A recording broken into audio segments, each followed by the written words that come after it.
This is Christian Jeffries. What's it called?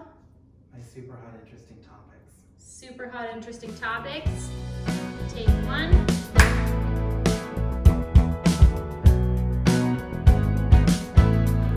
Hey everybody, how you doing? I thought that I told you I don't play the games. Now some of you will remember what a record box looks like. I thought I made it very clear I don't need the name. Cheers everybody, section 3. This is actually how Heads turn, eyes roll when I walk in the door. Passion project, they thought it was an ego trip for him. Well, good or bad, I've made mistakes that I don't need to make them anymore. Why would I start over from scratch? Hey everybody, how you doing? You're probably wondering what I'm doing here. I'm actually filming the first episode of my video blog, Christian Jeffries, My Super Hot Interesting Topics. It's something that friends of mine have suggested that I do for a very long time. So I didn't know what to wear, and I thought, well, maybe I should wear the work from home uniform. So I got it all on, but that's actually a lie. What I really was doing was just trying to see if my clothes still fit. And the good news is I've only gained 4 pounds since I've been in quarantine, but I still have to lose 100. We'll get to that later, but this was really uncomfortable and it's really hot, so I'm just gonna change out of it. One sec.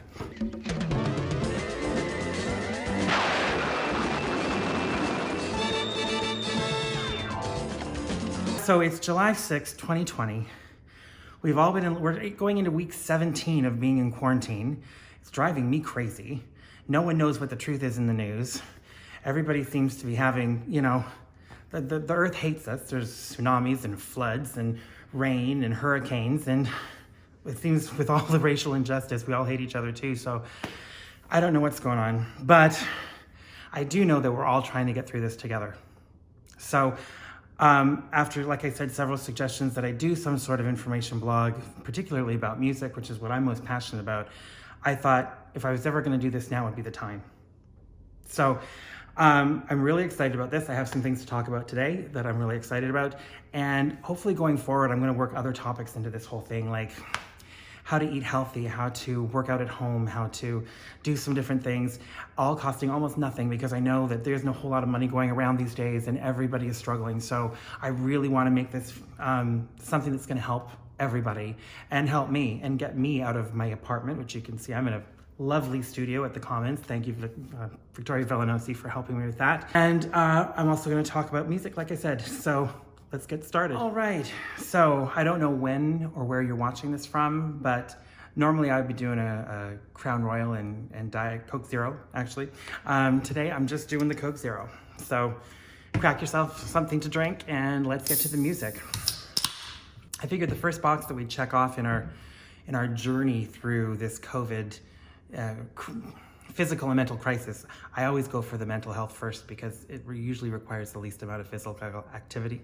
Let me say that again. Please help me. Physical activity. So I thought I'd talk about music.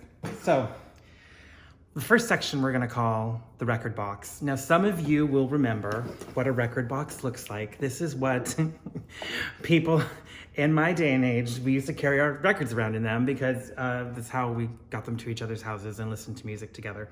And some of you are thinking, what the hell is a record? Well, let me show you. A record was a disc. It was usually black. And you put it on something called a turntable and it spun it around and you put a needle on it and it made music. Now you push a button and it comes out of your phone. It's a whole different time, a whole different era. So these are some records in the record box today that I got recently from Pop Music, which is at Gerrard and Broadview. Derek Antonio runs that store and he's wonderful to work with. So he can do curbside pickup, he can do through the mail to you through his website, or you can go in and see him, and he has all the safety protocols in so that everything is safe when you go in to get your records. And he has a great selection, and he really specializes in a lot of, so for the gay community, for certain records that you might not find elsewhere. He's always been great with me, and he loves to get me the Prince records when they come out. So the ones that I'm going to talk about today are the ones that came out around 2002. And at that time, Prince had just released an album in 2001 called The Rainbow Children. And The Rainbow Children, a lot of people didn't get it. A lot of people didn't understand it. They thought it was a passion project. They thought it was an ego trip for him. But really, it was this musical fable about a people overcoming oppression. Read in between the lines there. I think it's very pertinent right now, especially with everything that's going on in the world. And I'm glad that they have re-released this particular period of his music. I unfortunately don't have Rainbow Children to show you, but maybe next time we do one of these programs, I'll have gotten it in the mail. But this is the One Night Alone with Prince tour on vinyl. If you got it back when it came out in 2002, it came out as a 3 CD set. This would be the first 2 CDs on this vinyl. And the third is the next record that I'm going to show you, which is the After Party. Prince and David Bowie, the people that work with their music, really do a great job in packaging. It's beautiful to look at, and of course it sounds amazing. So definitely I wanted to sort of open it up and show you sort of what it looks like inside. And this recording was made over several tour concerts, and you get all of the information on the tours, on the concerts. And I read that during this particular concert tour, Prince had his fan club be able to not only get the best sort of seats in the house, but they were also able to go to the soundcheck prior and be able to get into the after party. And it was done on a lottery system. And with where his mind was at with the Rainbow Children, with this particular album, there was 2 songs that he introduced into these shows. The first was called Avalanche. I'm just gonna check my notes here. Avalanche, and that was about the oppression of African Americans in the United States. And also, and in that song actually, before we move on, he calls out Abraham Lincoln for how he handled freeing the slaves and all of that. And then there's also a song called Family Name, and that song is literally all about how when slavery happened, the people's names were taken from them and they were given Anglo-Saxon names. And he calls that out as a form of oppression as well. And so, I mean, this was a very jazz-influenced time in his music, and it's really, really beautiful. And the fact that they've redone it on 180-gram vinyl and really brought the sound quality remastered and back to life is really, really wonderful. Now, the next record is the After Party, which would have been the 3rd CD in the CD set if you got it back in 2002. And it's gorgeous. Now, it doesn't have the inside sleeves like the others do, but I'm going to pull one out just because I want to show you. I said most often records are black, but all of these ones that I'm showing you right now, of course, are beautiful purple pressed vinyl. So it really, really is a lovely touch. It doesn't make any difference to the sound quality, but it really is a lovely touch. And these are the after party performances that he puts on.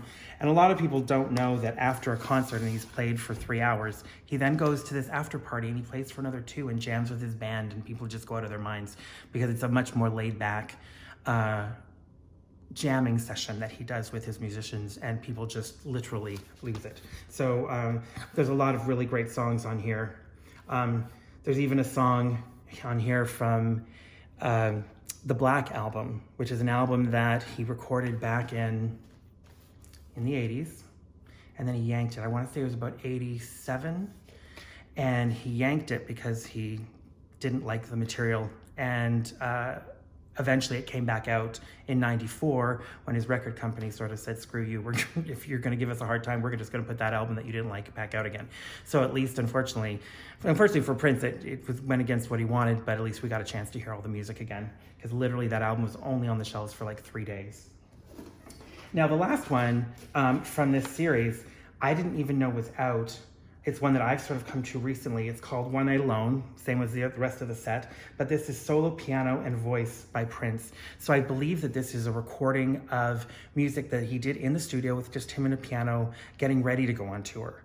And so this has come out. And if you're on iTunes and you're looking at the Prince catalog, you're gonna find that everything from 95 on is now available. And that's because, if I'm not mistaken, Sony now owns the catalog from 95 on. So they've made everything available, even just the fan albums that, you know, most of us didn't get at the time that they came out. Some date in the future, they're going to also get the 80s stuff, and then they're going to make sure that all of that comes out. Come out, wherever you are. So that was Prince, and that was vinyl. Moving on to sort of some digital remixes that I've been interested in, or digital albums that I've been interested in recently. We just went through Pride, and I know it wasn't, a Pride that we've normally had in the past, because we'd be out partying and having fun and seeing our friends and everything. And so a lot of it was done at home, which made the music even more important. There were 2 albums that came out for Pride 2020, and I've always had sort of a history of trying to buy a Pride compilation every year, so that I have one as a sort of a token or a memory or a souvenir.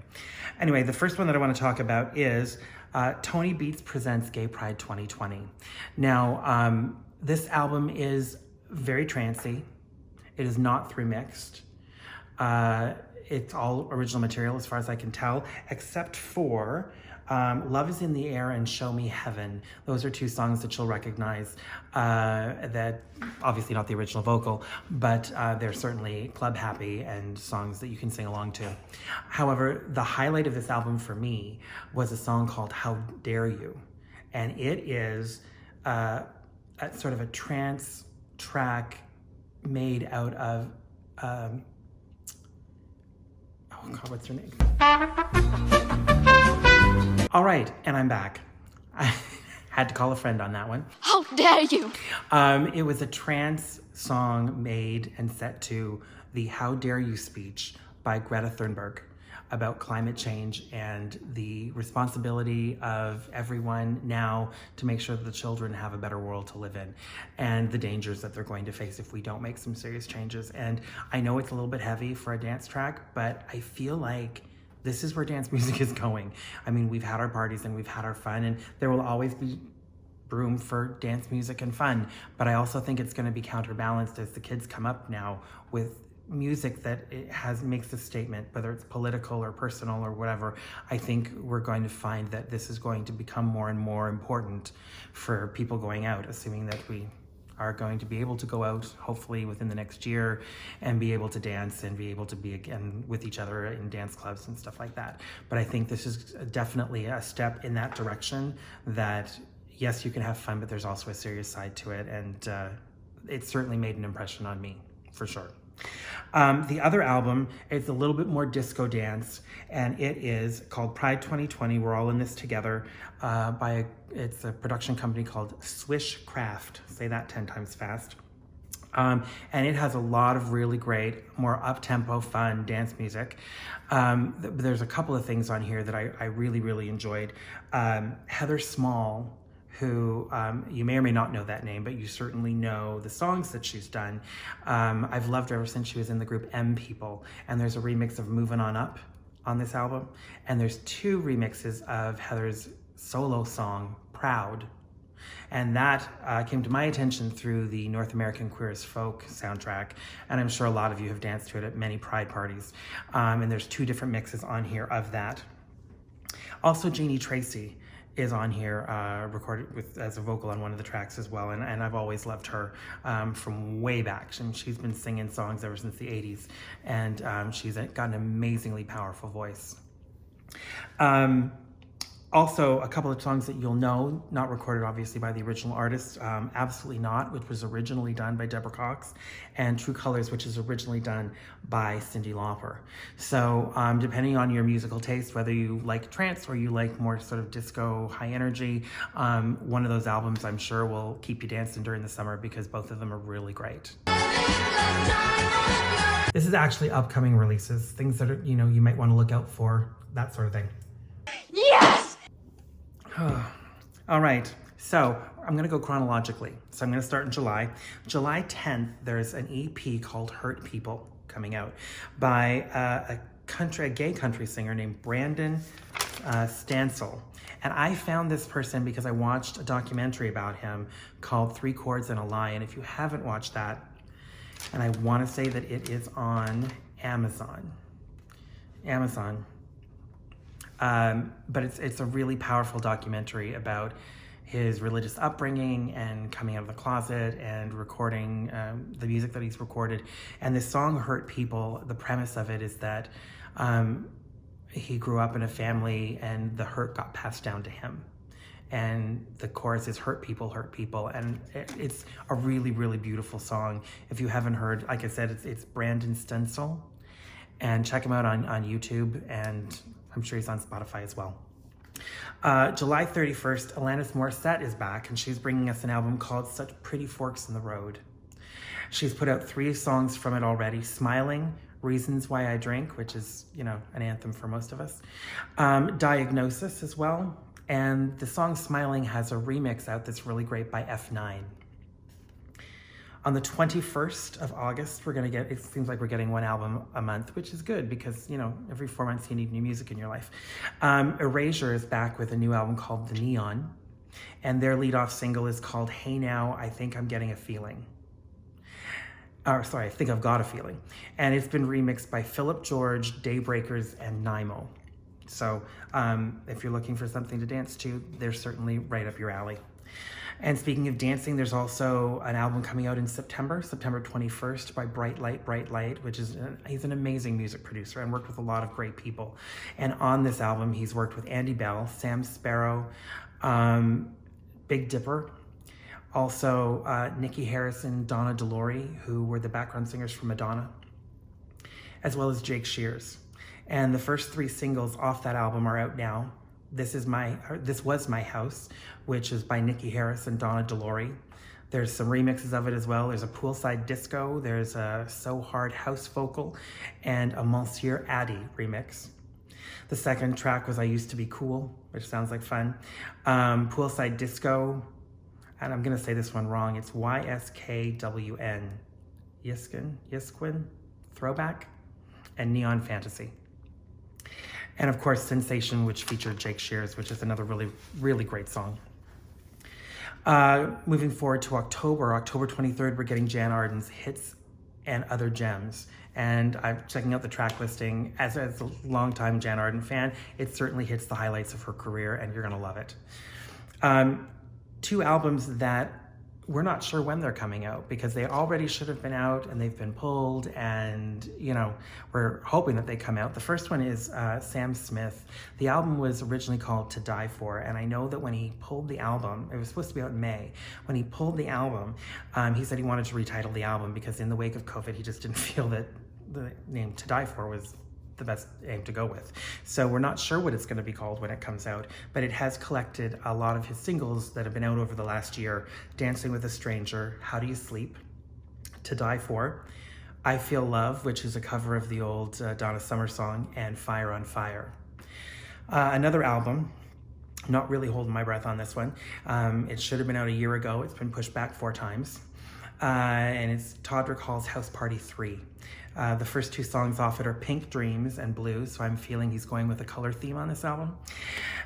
He did pull it 3 times already, but the most recent time he bumped it back because he put out his song, or his EP, Quarantine Queen, and I'm very glad that he did. The Quarantine Queen is great, and I want to talk about that next week when I talk about quarantine albums that are specifically aimed at this time period for us. But, you know, I'm really hoping that the next time he does put a release date on it, he gets it out, because we've all been waiting for a year, and we're just dying to hear the 3rd part of his House Party album series. So that's all of the music that I have for you today. I hope you found it interesting. I'm certainly coming back next time with, like I said, those quarantine albums, as well as some other records and some other fabulous topics. And eventually I'm going to branch out and have some guests on the show, and I hope you really enjoy it. Whatever you do, keep going, don't lose your mind, and stay cool. Just stay cool. Bye. And I've had way more to say than I expected. Am I melting? Cheers, everybody.